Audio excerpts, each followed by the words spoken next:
এমন একটা জাতি গঠন করতে পারি যেখানে আসলে মানুষে মানুষে কোনো রকম বৈষম্য থাকবে না, সকলেই সমান নাগরিক অধিকার ভোগ করবে, তাহলে বোধহয় আমরা একটা শক্তিশালী জাতি হিসেবেই পরিচিতি পাবো। তো সেক্ষেত্রে যখন নাকি সকলে বুঝতে পারবে যে না আমার রাষ্ট্রে অংশগ্রহণ আছে, তখন আমরা একটা মানে জাতি হিসেবে, আমরা রাষ্ট্র হিসেবে শক্তিশালী হব।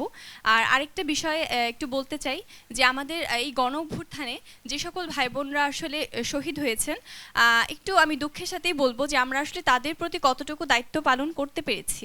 আমি কিছুদিন আগে দেখেছি যে 4 আগস্ট কুড়িগ্রামের এক ভাই, সে মাথায় আঘাতপ্রাপ্ত হয় এবং এরপরে তার সেন্স ছিল, একদিন পরে সে কোমায় চলে যায় এবং তারপর তাকে ঢাকায় আনা হয়। তার ছোট ভাই টিএসসিতে একজন সমন্বয়ক খুঁজছিলেন সাহায্যের জন্য এবং কোনো একভাবে সে একটা মেডিকেল টিম, যে টিমে আসলে আমিও ছিলাম, সেই টিমের কয়েকজনকে পায় এবং তাদের সাথে যোগাযোগ করে এখানে তাকে আইসিইউতে নেওয়া হয়। সে শহীদ হয়েছেন।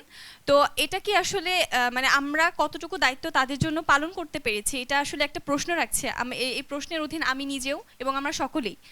আর আরেকটা বিষয় বলতে চাই যে এটা অন্তর্বর্তী সরকারের কাছে আমাদের একটা দাবি যে ডিএসএ এবং সিএসএ এর মতন নিবর্তনমূলক আইনগুলো কেন এখনো আছে, মানে এই আইনগুলোকে কেন এখনো অ্যাবলিশ করা যাচ্ছে না।